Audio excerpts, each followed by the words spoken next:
Nanindigan ang Kamara na labag sa batas ang pagbalik ng mga senador sa Articles of Impeachment.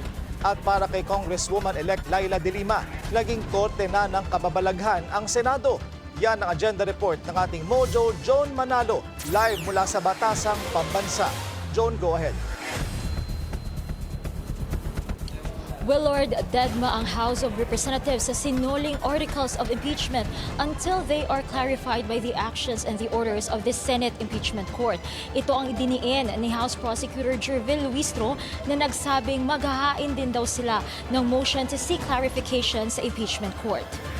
Malinaw ang tindig ng mga miyembro ng House Prosecution Panel sa ginawang pag-remand ng Senado ng Articles of Impeachment sa Kamara. Para sa kanila, isa itong tahasang paglabag sa konstitusyon dahil nasa Senado na daw ang bola to try and decide patungkol sa impeachment ni VP Sara.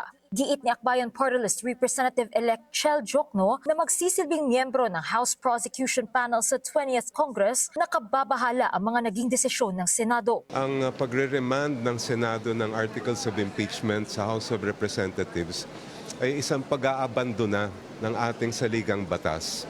Malinaw na malinaw sa ating konstitusyon na pag na-transmit ang Articles of Impeachment at ang nakalagda ay more than one-third at least ng mga members ng House ay walang ibang dapat gagawin kundi agad-agad i-trial ang kaso. Pinaalalahanan din ni Jokno ang senator judges kaugnay na naging motion to remand the articles of impeachment. Paliwanag niya, hindi umuupo ang Senado bilang lawmaking body sa isang impeachment trial. Kaya hindi raw dapat sila naghahain ng motions. Ang dapat mag-file ng mga motion ay yung mga parties, pero wala pa nga yung mga parties doon eh. Kung manggaling halimbawa sa defense ang motion na ganyan, dapat didinggin nila. Pero bakit galing sa member ng court? Wala rin sa rules po yon na inaprubahan nila. Ang repercussion yan ay pwede bang gawin yon? At dapat ba inaksyon yung ganun klaseng motion? May pahayag din sa incoming House Prosecutor at mamamayang Liberal Party List Representative-elect Laila De Lima kaugnay sa ginawang pag-remand ng impeachment articles ng Senado na tinawag niyang korte ng kababalaghan. Harap-harapan na tayong niloloko. Kakaibang korte ito. Korte ng kababalaghan. We have just witnessed proceedings without boundaries, while the Constitution, the law, and the rules burn. Buwelta pa niya, wala na sa batas ang mga pinag-usapan ng Senado tungkol sa impeachment. By remanding the impeachment complaint to the House, the Senate simply made things up as it went along, without care for either constitutionality or propriety. Since the filing of the articles of impeachment to the Senate last February, the Senate President has already discarded the Constitution by refusing to understand the word forthwith. Lahat din daw ng mga naging proceeding at motion ng Senate Impeachment Court wala ng legal basis. Where on earth does a judge move to dismiss the complaint and without hearing the parties first?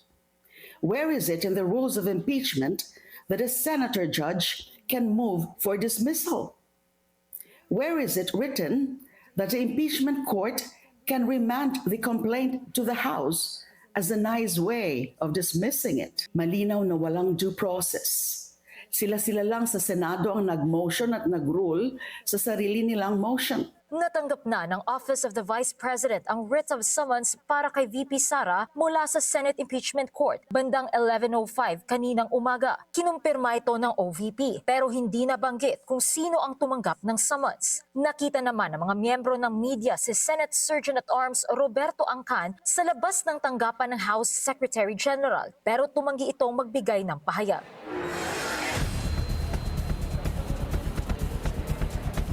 Willard, no, sinabi kanina ng House Prosecution Panel na saka pa lang sila magsasabi ng kanilang desisyon kapag natanggap na nga nila itong explanation o yung clarification ng Senate Impeachment Court. Should it be something that they as a House Prosecution Panel can comply to? Ito nga ang mga sinasabing orders ng Senate Impeachment Court. At pagdidiin nila kanina, hindi naman daw ito disobedience dahil gusto lang naman daw nila ng guidance and enlightenment para raw daw makapag-comply sila ng maayos sa mga orders ng impeachment court. So matatandaan nga rin natin no, na dalawa itong naging order ng Senate Impeachment Court. Una na nga dito itong certification tungkol sa compliance with the Constitution doon nga sa nasabing one-year prohibition rule, kung saan mariin namang pinanindigan ng House Prosecution Panel na sumunod sila fully and strictly sa requirements ng Constitution at hindi nila nilabag ang one-year ban rule ng Konstitusyon. Pagdating naman no, dito sa pangalawang order ng impeachment court as to whether the 20th Congress would be willing to continue with the trial, sabi rin kanina ni Luistro na it is impossible to be complied dahil hindi pa naman daw nagbubukas ang 20th Congress. Kumbaga kailangan daw munang mag-adjourn ng 19th Congress but they're also looking forward for the 20th Congress to convene ngayong darating na July 28 kasabay ng SONA. Kaya para sa House Prosecution Panel, wala nang makapipigil pa sa impeachment ni VP Sara dahil na-acquire na rin daw ng impeachment court ang jurisdiction over the person of the respondent. So ayun nga, nabanggit na rin natin na naihain na yung writ of summons para kay VP Sara at malugod din daw itong wini-welcome no, ng House Prosecution Panel dahil this signifies na tuloy nga itong ating impeachment trial. Sabi pa nga ni Luistro kanina, the impeachment is very much active and alive. Kahit pa na nag-move itong Senate Impeachment Court to remand the articles of impeachment. At ayan na muna ang latest dito sa House of Representatives. Balik sa iyo, Willard. Joan, kung ang mga House prosecutors ay naniniwalang labag sa saligang batas, itong pag-remand ng Senado sa Articles of Impeachment, may naririnig ka na bang nagbabalak na dumulog sa Korte Suprema? At least among the House Prosecution Panel. Willard, sa ngayon no, wala pa tayong naririnig na mga balitang ganyan, yung mga House prosecutors natin na maaaring dumulog sa Senate dahil ayun nga no, gusto muna nilang i-clarify with the Senate Impeachment Court kung ano nga ba talaga itong mga orders, itong mga actions na nais nilang gawin nitong ng House Prosecution Panel. Willard.